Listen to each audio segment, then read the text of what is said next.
Abbaan Qananii uummataaf dhaamsa guddaa dhaammatanii jiru. Dhaamsi isaan dhaammatan dhaamsa akkamiiti? Abbaan isaanis kunoo asitti nu bira jiru.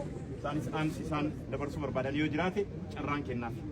Infadha nama hedduu waan nama dhaamuun qabu qabbisidhaa kabajamaa haqa miciyyoo biyya akka haqa caalutti akkana adara ani barsiifadhe loon erga bare aduutu biyya ana naa qabadha adaraan simbira kan wadhita biraan qabu nagaan galaa mara kennu. Akkuma dhageessanii dhaamsa gabaabduu si dhaammatan dhaamsisaan gabaabduu si dhaammatan kun immoo ergaa guddaa of keessaa qaba. Ergaan inni guddaan maa inni duutii mucaaqootii akka du'aa Hacaaluu akkana jalaa hin dhokan dhugaan jiru akkanaaf ba'uun barbaada jedhanii dhaamsa gabaabduu si dhaammatanii jiru. Kanoo kun dhugaadha moo sobaa? Kananii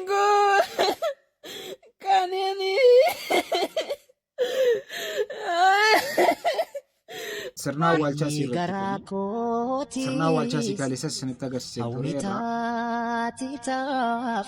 Akka kanaan kabajamee jiraa fi waan isin dhibu keessaa inni guddaan immoo Andu'aalemis yookiin abbaan manaansiis irratti argamee jira. Abbaan manaansii akkamitti mana hidhaa keessaa ba'ee dhufee irratti argame? Akkaataan inni irratti argame inni guddaan poolisiidhaan eegamee dhufee sirna awwaalchaa kana gaggeeffatee jira. Sirna awwaalchaa kana irratti baay'ee bo'aa ture innis. Akkuma isin agartanu poolisiin isa irratti naanna'anii jiru. Keeppii gurraacha uffatee jiranii.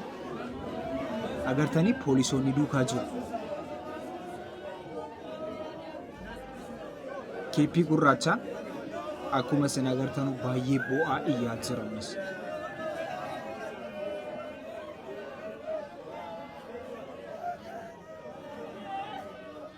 Poolisoonni isa qabanii jiru. Akkuma agartanu inni sirna awwaalchaa kana irratti dhiyaatee gaggeeffatee jira. Garuu sirna awwaalchaa kana irratti erga dhiyaatee booda immoo har'a mana murtiitti dhiyaatee jira. Mana murtii irratti manni murtii waan akkamii irratti murteessa? Artist Andu'aalem Gosaadhaa guyyaa irraa du'a Qananiitiin shakkamuudhaan mana murtiitti dhiyaatee jira. Dhaddacha guyyaa irratti wanti jedhame yoo jiraate Qananiin isa faana jiraatti jaalallee isaati. Kanaaf yakka ajjechaatiin shakkinee to'annoo seeraa jala oolchineerraa jedhan. Akkuma kana guyyaa 14 nu barbaachisa ragaa fi wanta qabatamaa tokko aagaa funaannan nutti jedhani. Haa ta'uutii abukaattoon Andu'aalemiidhaan immoo mirga wabiin akka gadhiifamu gaafatanii jiran. Andu'aalem bakki jireenya isaa beekamaadha. Akkuma kana gaddarra jira. Yeroo barbaadetti illee waan gadi isiniif kennamuu danda'a. Kanaaf mirga wabiitiin gadhiifamuu jedhan yeroo isaan gaafatanitti manni murtiidhaa gaaffii isaanii kana gaaffii wabiidhaan gadhiifamuu kana kufaa taasisee jira jechuudha. Sababni isaa yakka ajjechaan sababa yakkamee fi haga qulqulleeffannutti gad innisnu jedhanii jiru jechaadha. Akkuma dhageessanu hamma guyyaa 4 hamma wantichi sun qulqullaa'ee jirutti manuma murtii taa'ee wanta kana gaggeeffataa jechuudha. Waan isin dhibu keessaa immoo haati Andu'aalemis sirna awwaalchaa kana irratti dhiyaatanii jiru. Sirna awwaalchaa kana irratti immoo baay'ee bo'aa turan.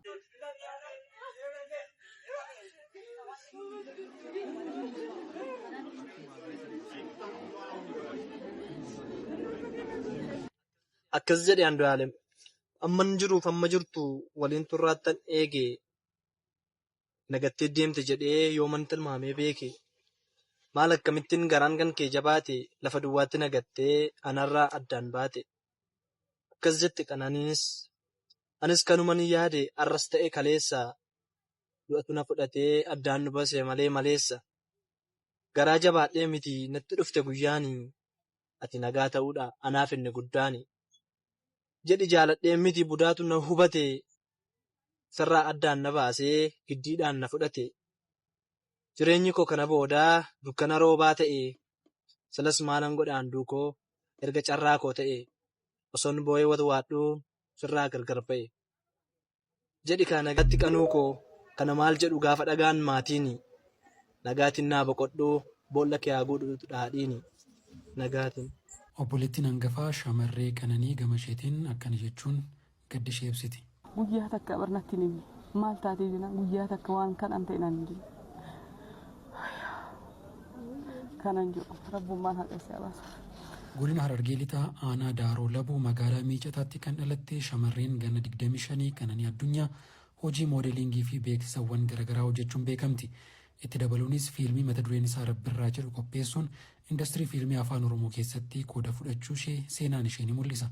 Yuunivarsiitii Arbaa Mincirraa gosa barnoota haayidrooliksii fi wootar injinariingiin digirii jalqabaa kan qabdu shamarreen kun waggoota 3 darbaniif artistii beekamaa Andu'aalam Gosaa waliin kaadhimummaan waliin jiraachaa turte.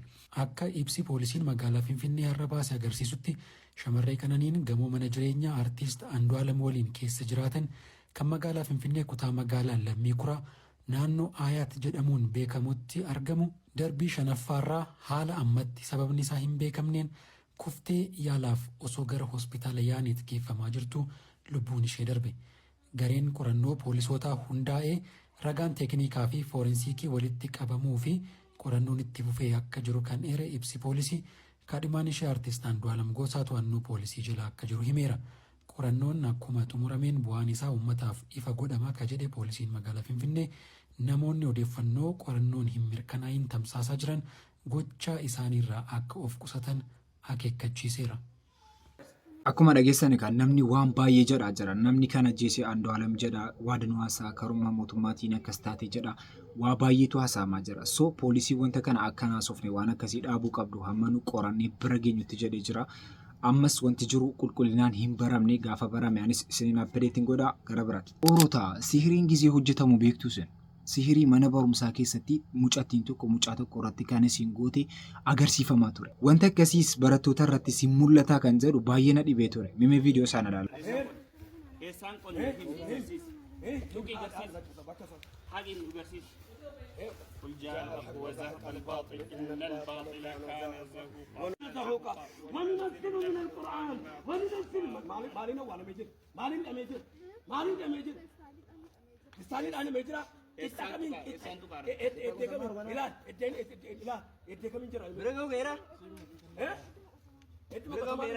أعوذ بالله السميع العليم من الشيطان الرجيم وقل جاء الحق وضحك الباطل إن الباطل كان زهوقا وننزل من القرآن ما هو شفاء ورحمة للمؤمنين ولا يزيد الظالمين إلا خسارا. الله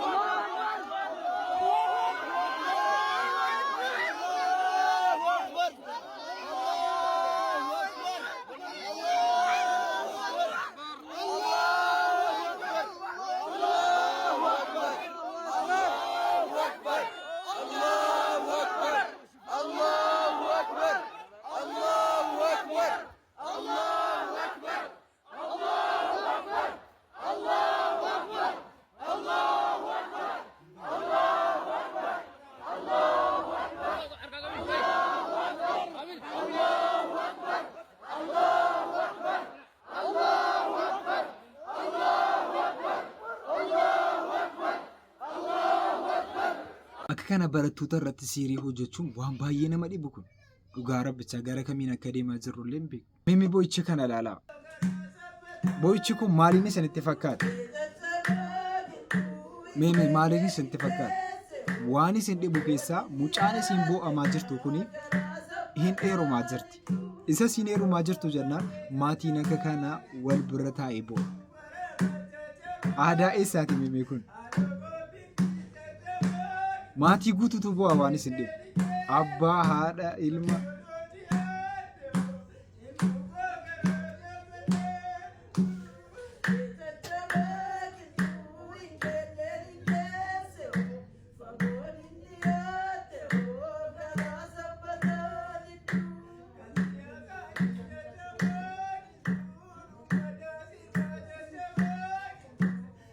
Baay'ee nama dhibu garuu aadaa eessaati mimi kun? Maayini rakkinatti heerumsiisaa jiru moo koyi? Moo nama ormatti heerumsiisaa jiru?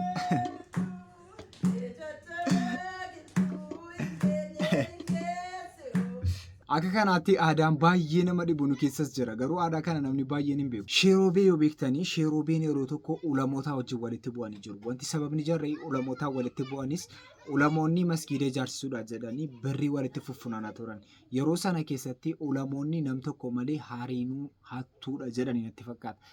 Anyways sanarratti quuqamni baay'een irratti ka'ee isaan irratti duulli banamee ture. Yeroo kana keessatti isaan dhiifama gaafatanii wajjin dabarsanii jiru.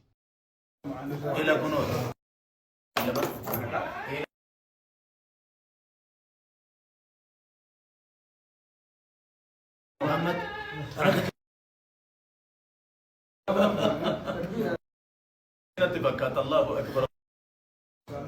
كنت تاكلوا كبيف.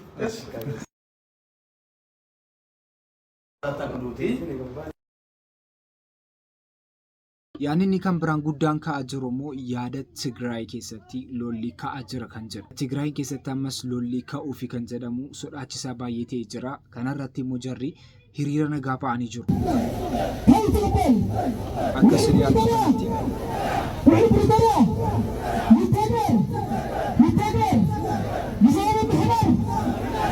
Uummanni ammaa jalqabee lolli san barbaadu jedhee hiriira guddaa akkasii beeku.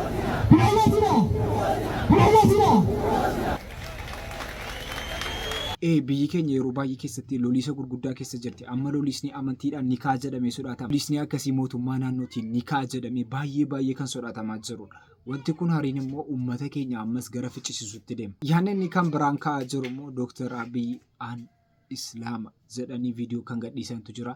Viidiyoon kun dhugaadha moo AI'dhaan kan hojjetamedha kan jedhu wajjin laala. ምና ሙሉ እምነቴ ነው። ነብዩ መሐመድ ትርሚዝ እንደዘገቡት የትም ስፍራ ሆነ አላህን ፍራው፣ ኃጢአት ከሰራህ በመልካም ተግባር አስከትል ይጠርገዋልና ከሰዎች ጋር በመልካም ስነ ምግባር ተኗኗር በማለት ባልደረባቸውን ሙዓዝ ኢብኑ ጀበልን የመከሩበትን ምክር ያስታውሰናል። ነብዩ መሐመድ መልካም ነገር ሁሉ ሰደቃ ነው እንዳሉት ለመልካም ስራ ተሽቀዳደሙ በማለት ቁርአን እንዳስተማረን እገዛችንን ከሚፈልጉት ወገኖቻችን ጎን ለመቆም እንሽቀዳደም። የገንዘብ አቅም የሌለን ሰዎች በመልካም ተግባር ሁሉ እንሰማራ። Akka kana jedhee waa'ee nabiyyi keenya kaasee baay'ee irratti haasee jira. Nam tokko tokko immoo kan jaraaf hin galle nabiyyi keenya baay'ee arrabsaa jiru. Nabiyyi keenya baay'ee arrabsaa jiru. ላቸው አንድ ነብዩ መሐመድ ነው እንዳንተ 44 45 ታቦት የላቸውም or something like that እና እፎይ ቢያንስ አንድ 5 ዓመት ሊፈረድበት ይገባል። ይሄ ደግሞ ለሌሎቹ ደግሞ ማስተማሪያ ይሆናል። ማለት ብቻ ሀገር እኮ የኦርቶዶክስ ብቻ አይደለችም። ማንም እየተነሳ ሙስሊሞች ላይ አፉን የሚከፍትበት ማንም እየተነሳ ፕሮቴስታንቶች ላይ አፉን የሚከፍትበት መብት የለው እና ምን ይላል ኮሜንቱ? አረ አንተ እባክህ እፎኝ የሆነ ነገር እንዳያደርጉት ለምን እንደ በግ ዘቅዝቀው ቆዳውን አይገፉትም? ከፈለጉ እኔ ምን ያገባኝ? አም ሲሪየስ እና በጣም ካዘኑለት ደግሞ እሱንም እኔም እፎይ ነኝ የሚሉትን ሰብስበው እንዲጢማቸውን ይንቀሉት ከፈለገ። ምክንያቱም እሱ ማን ነው ነብዩ መሐመድን ተቺ ያደረገው?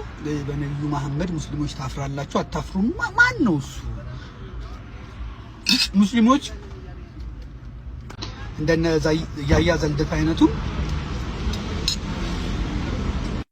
ሶሪ ጋይስ እና እንደነ ያያ ዘልደቷ አይነቱ እየተነሳ ፕሮቴስታንቶች ላይ አፉን የሚከፍትበት ምንም አይነት መብት የለውም እና መቀጣጫ ነው እንደውም መሆን ያለበት። እፎይ እንደውም በደንብ ስለሚታወቅ መቀጣጫ መሆን አለበት። እንደውም ሙስሊሞች ከፈለጋችሁ ትክክለኛ ስልክ ቁጥሩ ካላችሁ እኔ ደግሞ አድራሻውን ማግኘት እችላለሁ፣ እሱን ሰጣችኋለሁ። ጠበቃ ቅጠሩ፣ በቃ 1-5 ዓመት። ከዛ ደግሞ የሆነ ፖለቲካል እንትን ቅመም ጠብ አድርጉበት እንዳይወጣ ቶሎ።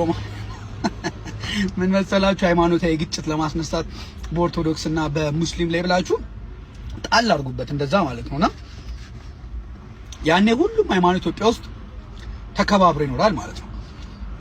ፕሮቴስታንቶችም የራስን ኢየሱስን ስበክ፣ ኦርቶዶክሶችም የራሳችሁን ገድላችሁን አውሩ፣ ሙስሊሞቹም ቁርአናችሁን ብቻ አውሩ። ስለሌላው ሃይማኖት ማንንም አያገባውም። እኔ ከፈለኩ ሲኦል ልግባ ከፈለኩ ገነት ግባ፣ ሃይማኖት የግል ነው፣ አይመለከታችሁም። ባይዘወይና Akkuma dhageessanu amantiin kanaan dura kan dhufe wal kabajaa, wal wajjin nyaataa, wal danda'a hamma har'aa ga'ani. Nu garuu yeroo kana kanatti fufsiisuu hin dandeenye. Wal nyaataa jirra. Keessattuu immoo jarri akka kana keessaa ba'anii uummata kan wal nyaachisan, uummata wajjin jiraate wajjin guddate kan deebi'anii wal nyaachisan kun gara seeraatti dhiyaatanii adabbii jararraa malu kennamuufii qaba. ሰለምቴ ስንሆን ከኛ የሚጠበቅብን አንድ ነገር አለ። እሱም ደግሞ ለኢስላም ጠበቃ መሆን አለበት። ወላሂ ቢላሂ ነው የምላችሁ። እኔ በህይወት ያልተፈተንኩ እናንተም አልተፈተናችሁ። ምክንያቱም የሰሃቦችን ታሪክ ስናይ ዞር ብለን ያለፈውን ታሪክ ስናይ ስለ ኢስላም ስናይ የኛ ህይወት ትንሽ እንደሆነ ይገባል። እኛ ዱዓ ማድረግ ያለብን ቢያንስ እንኳን በትንሹ አላህ ፈትኖ ጀነተል ፊርደውስን እንዲወፍቀን። ዛሬ ላይ ለኛ ፈተና ማለት ወይም ደግሞ ኢስላም ውስጥ ገብቼ የተፈተኑ እያስለቀሱ ነው። ወላሂ ማንም ሰው ሲሰልም ለማንም ብሎ አይደለም። ሂዳያ የሰለመችው ያተረፈችው ማንን ነው? ሂዳያ ነው አይደለ? ራሴን ያተረፈው እኔ ብከፍር የምጎዳውን ሆነ የማከስረው ራሴን ብቻ ነው። እኛ ስለሰለምን እስልምና ከፍ አይልም። እኛ ስለከፈርን እስልምና ዝቅ አይልም። እስልምና የተብቃቃና የጸዳ ሃይማኖት አልሐምዱሊላህ። አላህ ደግሞ እንድናገኘው አድርጎናል አይደል? አላህ በሸሃዳችን የምንሞት ያድርገው። ይህ መሰባሰቢያችን ቀላል ነገር አይደለም። ዛሬ አልሐምዱሊላህ በብዙ ጥረት በብዙ ድካም አንድ ብለን ጀምረናል። አላህ ኸቲማውንም አላህ ያሳምረው። ወላሂ ግን አደራ የምላችሁ ሰለምቴ ማለት ከሙስሊሙ ማህበረሰብ በበለጠ እስልምና ላይ ሊጠነክር ወላሂ ነው የምላችሁ ዳዕዋ ላይ ሊነሳ የሚገባው ሰለምቴው ማህበረሰብ። akkuma san dhageessan mucattiin kun gara amantii biraarraa gara amantii musliimaatti dhuftee waa'ee Efoy kana waa'ee namicha nabiyyi keenya arrabse baay'ee irratti aartee boossee dubbataa turte. Kan isin dubbatte keessaa wanta amma ፓርት 1 ይዳይ ይኩን ፈረንሳዊ እግር ኳስ ተጫዋች ለጋዛ የአፍጥር ምግቦችን ለገሰ። ፈረንሳዊ እግር ኳስ ኮከብ ፖል ፖግባ በረመዳን ረሃብ በመዋጋት ላይ ላሉ በጋዛ ውስጥ ለተፈናቀሉ ፍልስጤማውያን የምግብ ድጋፍም አድርገዋል። በማህበራዊ ድረገጾች ላይ የተጋሩ ፎቶዎች ፖግባ ከበጎ አድራጎት ድርጅቶች ጋር በመተባበር በጋዛ ምግቦችን ሲያከፋፍልም ያሳያል። የእግር ኳስ ተጫዋች ረሃብ ድንበር የለውም፣ ደግነት ወሰን የለውም፣ በጋራ የተቸገሩትን በመመገብ ለውጥ ለማምጣት እንችላለን ሲሉም ተደምጠዋል። ትንሽ ምግብ ለመታገስ ሰው ተስፋ ሙቀትና ጥንካሬ ያመጣል ያለ ሲሆን በረከቶቻችንን እናካፍል ማንም ተርቦ አይተኛም ሲል በኦፊሻሉ የኢንስታግራም ገጹም አስተላልፈዋል። ይህ ተነሳሽነት በማህበራዊ ሚዲያ ብዙ አድናቆትን ያገኘ ሲሆን ብዙ ሙስሊም ተጫዋቾችን ላሳየው አቋምም አድንቀውታል። ፖግባ የፍልስጤም ጉዳይ በቋሚነት ከሚደግፉ ታዋቂ የእግር ኳስ ኮከብ አንዱ ነው። በተለይም እስራኤል በፍልስጤማውያን ላይ ያደረሰች ያለው ጥሰት በተባባሰበትም ወቅት በግንቦት 2021 የማንቸስተር ዩናይትድ ተጫዋች የነበረው ፖግባ በተያዘው ኢየሩሳሌም ለሚኖሩ የሼህ ጁራ ነዋሪዎች እስራኤል በግዳጅ ለማፈናቀል ባደረገችው ጥረትም አጋርነቱን ገልጿል። በወቅቱ ዓለም ሰላምና ፍቅርን ትፈልጋለች፣ ዛሬ ኢድ ነው፣ ስለ ፍልስጤም ጸልዩ ከሚል ጽሑፍ ጋር በኢንስታግራም ገጹ ፎቶዎችን አጋርቶም እንደነበር ይታወቃል። yeroo baay'ee keessatti Filisxeemota gargaaruudhaan kan beekamudha. Gurbachis Pogba jedhama. Pogba namni Manchester United beektan namni ኳሲ beektan nam gurbachan beektu jedhee yaada. ኧረ እባካችሁ ተባበሩኝ፣ እባካችሁ ተባበሩ። እውነት ፍቅር አልይዘኛል፣ ለምን እንደሆነ አላውቅም። ጓደኞቼ አግብተው ወልደው ነው ከብደው ነው አንድም ሰው ሁለት ከሁለትም አራት ወልደው። እኔ ደግሞ እንኳን ፍቅር ኤሌክትሪካል ይዘኛል ተቸግሩ። ያለፈኝ ክትባት አለ እንዳለ እናቴ በህፃነት ያስከትባኛለች እና ጋር ምን ጎሎኝ ነው? እኔ እኮ የጨነቀ ነገር እኮ። ኧረ እንደው እባካችሁ መላበሩ። እናንተ እንዴት ነው ግን ፍቅር የሚይዛችሁ? እንዴት ነው ፍቅሩ የሚመጣላችሁ? እንዴት ነው የምትይዙት? እንዴት ነው? ኧረ እኔ እንደው እባካችሁ መላበሩ ተቸግሬያለሁ። ኡፍ mucaan kun baay'ee rakkina guddaa keessa jirti. Maayinni jaalalli qabuu didee jedhaa jirti. Uummata keenya qaqqabuu fi qabna mucaa kana. Yoo akkasitti ta'e fuftee mucaan kun rakkina irra bu'uu dandeessa. Namni jaalatamoo kabajamoo jedhamaa jirta taanaan gannazamaa jirta awwaalamuudha. Jaalalli qabuu didee akkamitti jaalalli qabaa jedhaa jirti. Ooroo taasin karaa barbaadaa fi mala barbaadaa fi isintu mala guddaa beektu miti isin. Mala ofii keessanii akka taasin jaalalli isin qabu beektu. Maaf akka kana namatti garaa jabaattu isin. ማደራቱ ቲምታኒ ሙጫን ኩ ቱጃራል ሊቀበኒ ማሉ ማይስን ራ ይራተመ አደራ ረቢቲማ እጅግ ያሳዝናል። የኢትዮጵያ ንግድ ባንክ የጥበቃ ሰራተኛ የሥራ አጋሩን የፍቅር ጥያቄ አቅርቦላት እምቢ በማለቷ እሷንም ገሎ የሷ ፍቅረኛ ነው ብሎ ያሰበውንም የሥራ ባልደረባውን ገሎ በስተመጨረሻም ራሱን አጥፍቷል። ድርጊቱ የተፈጸመው እንግዲህ በትላንትናው ዕለት መጋቢት 2 ሲሆን በአዲስ አበባ ስራተ ገብርኤል ካርል አደባባይ ሲሆን ይህ የኢትዮጵያ ንግድ ባንክ የጥበቃ ሰራተኛ እንግዲህ የሥራ ባልደረባው የፍቅር ጥያቄ አቅርቦላት እምቢ ስትለው የሷ ፍቅረኛ ነው ብሎ ያሰበውን የገዛ የሥራ ባልደረባውን ከገደለ በኋላ በርካታ ሰዎች ይህንን ድርጊት አቁምና እጅን ለመንግስት ስጥ ቢሉትም እሱ ግን እምቢ ብሎ ከዛ በኋላ ወደ ባንኩ በመግባት አንደኛ ፎቅ ላይ የነበረችውን የገዛ ባልደረባውን ገድሎ ራሱንም አጥፍቷል። ሊገሩ ዱዋ ካና ከቀሊት ተላላ ጀራ ዱቲ ሳመ ባዬ ሰልፈቴራ ነማ ጄሱን ነማ ከስኮቹን ባዬ ብዬ ከኛቲ ዋን ጢቆ ጀደሙ ከሳ እንኩን ይሰተኩ ረቢል ዓለሚን ወሰላቱ ወሰላሙ ዐላ ረሱሊላህ ወዐላ አሊሂ ወሰህቢሂ አጅመዒን አማ በዕድ رسالة إلى رئيس السعودية وشعبها من مساكين الحبوش المهاجرين إليكم المسجونين في المملكة العربية السعودية اتقوا الله فينا نحن المساكين جئنا لنخدمكم طالبين الرزق نحتاج منكم العفو أما سمعتم قول الرسول صلى الله عليه وسلم ارحموا من في الأرض يرحمكم من في السماء وقال صلى الله عليه وسلم المسلم أخو المسلم لا يحقره ولا يخذله اقرأوا تاريخ أهل الحبش ولما نفاكم الآلم استقبلناكم شهد لنا رسول الله صلى الله عليه وسلم اذهبوا إلى أرض الحبشة فإن فيها ملك لا يظلم أحد لكن أنتم تظلمون نحن البردانين جوعانين هذا جزاؤنا لا يا ملك السعودية وشعبها المسلم يعذب في بلاد المسلم جركم من هيدا سعودي كيسة تجار أرجمن كيسة زارتوكو موتما سعودي دا فرقا قدر أمتن كيسة إن كوني ستو لكن بيا أورما وان قدر كنا مقول جرب بيا لا جرتن وفما كيسة نبيكتو يجولي كان أفمي دعاء قدشودان هاجر قارون جدا سجنتنا رافق بني كان مفكاتا سجنتا برا تنبول سيدي بنوتي والسلام عليكم ورحمة الله وبركاته.